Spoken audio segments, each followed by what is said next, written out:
in that whole thing. Ian, what's the most violence you've experienced from a shady figure and or the wildest threat? So there's two scenarios. First time I ever got threatened was with a gun at the club, and me and my business partner are there, and I'm ducking. Like, I was the worst communicator ever. Now I overly communicate because of all this shit that happened. But when I was owing money bad, do not disturb or block on my phone were my biggest features. And I didn't answer anyone. And so they would come to the club.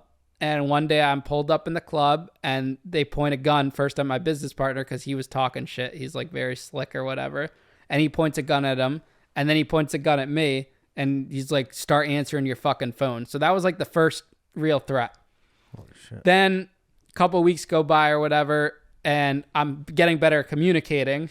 But I'm not paying anybody.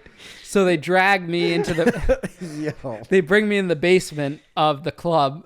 And they put my hand on the desk, and he takes like a screwdriver. There's like a staple gun next to it. I'm thinking he's gonna like staple my hands or whatever. He takes the screwdriver and takes the end of it, like where the handle is, and that shit hurts because it's cold outside. It's cold in the basement, and he's just whacking each finger until they're like completely black and blue. Oh my God. That was like the most pain I've ever felt. Obviously, like I'd been like punched before and smacked because they would smack me because it doesn't leave a mark. So, like, if they punched me, especially, like, when the cops were on me and stuff, they didn't want me marked up. So, they would smack me. They would come in the office, smack me around, grab me, like, choke me by the neck, pick me up and stuff like that. But the screwdriver thing was probably the worst experience physically. Screwdriver in the basement. Yeah, screwdriver in the basement. Everyone loves that story. You scared for your life at that point? I don't know what it was. I was never, like... I don't know. It's just like my adrenaline was so high. Like, you have to be in that moment, you know? Like, I didn't go... I think that was the other thing, too. I never ran. I never hid, and I earned respect because I didn't go and tell. Yeah. Like, I didn't put any of them under. I never tried to save myself. Everyone tried to save themselves against me, like my business partner and stuff. But I held true, like, to the end. Never was going to give up any names because at the end of the day, they looked out for me. Right. So what would it benefit me? Okay, I go to jail, and then they're after me because I fucking snitched on all of them. I think deep down inside in your head, you're like, they're fucking my hand up. This is going to be good TV one day. No, it's going to be a good story. I wasn't thinking about the story at all at that point. I was just trying to live another day. So when I finally go to prison, it was such a relief, like that first night. Really? That's what I was going to say. Yeah. There's you were in so many lies from so many different avenues of people. And I heard Jordan Belfort say this. I don't think it was on Wolf Wall Street. I think he said in a podcast or on something. But he said, like, every time you do something wrong, your moral compass takes one step down. So first it's like when you're in 7th grade, I would never do drugs. Then you smoke weed, and then weed is a normal. Now, then you try Coke, and then Coke is a normal. And then you just go down this rabbit hole of, like, every time the line just steps on a little bit, and you think that's okay. I'll just do this just a little bit. And you just kept going down the line of, like, it was okay to take money from this guy. And then that's the normal. Yeah. So then now you'll take money from this guy because it was so much more closer to what your normal was.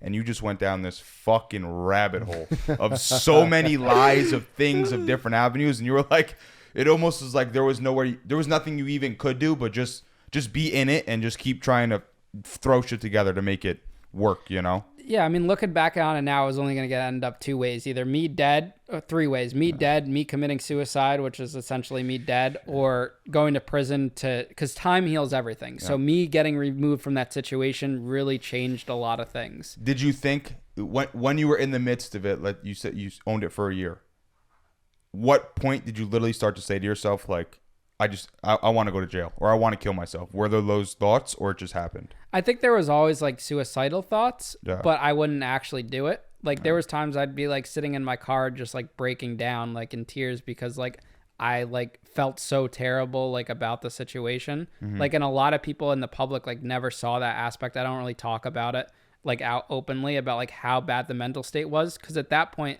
the whole town of Danbury is bringing me through the mud. Like, it wasn't until the HBO documentary that anyone really knew the whole story. It was just whatever the News Times put out. Mm-hmm. And they're putting out all this fake shit. Like, of course, they're associating the fraud to the club, which wasn't the case at all. They were just putting out whatever just to say whatever.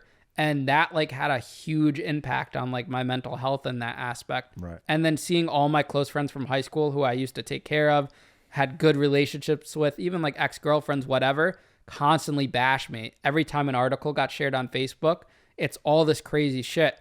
And then to see it years later, them take it back, because when the article, HBO came out, they watch it and I would see them post, wow, this definitely changes my perspective and opinion, because the documentary humanized me. Right. Like it showed me as like a human.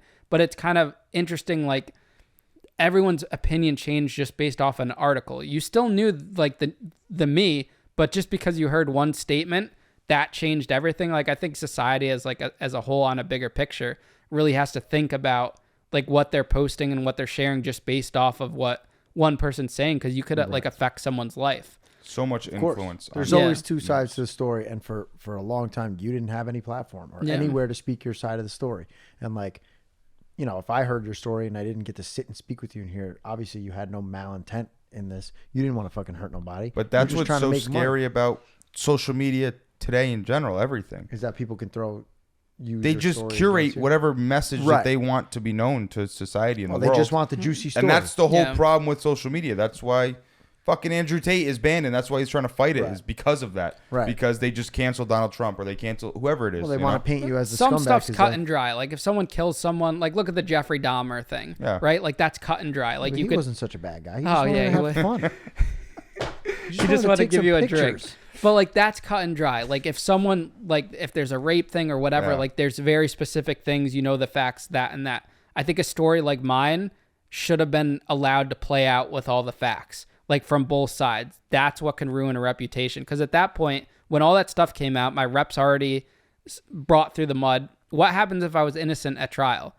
All that shit is out there at that point. It's not like a cut and dry thing. Yeah. So and it never goes away. It never goes away. And I think that's at that point, like I knew my life was forever going to be changed. Like the second I got arrested and stuff, because at that point, all my dirty laundry's out there. And that was like one of my contributing factors to why I quit my job like this past year, like in August. Because I'm thinking two things. One, do I really want to work in retail for the rest of my life? And two, like this is always going to be a part of me. There's no letting it go. Like it's always going to follow me. It's always going to come up in relationships. Like as much as I want to hide it, and I feel like the last couple of years I was just like letting it sit idle. I wasn't embracing it. Mm-hmm. I got a couple documentaries and I would promote them like when they came about, but I wasn't necessarily owning it. It wasn't my persona. So the second I jumped into making it my persona and making it my life and kind of like making it into entertainment, I think like so many different doors opened up and things like started to change for me in a positive way. Yeah, the story's not over. Yeah, the story's not over.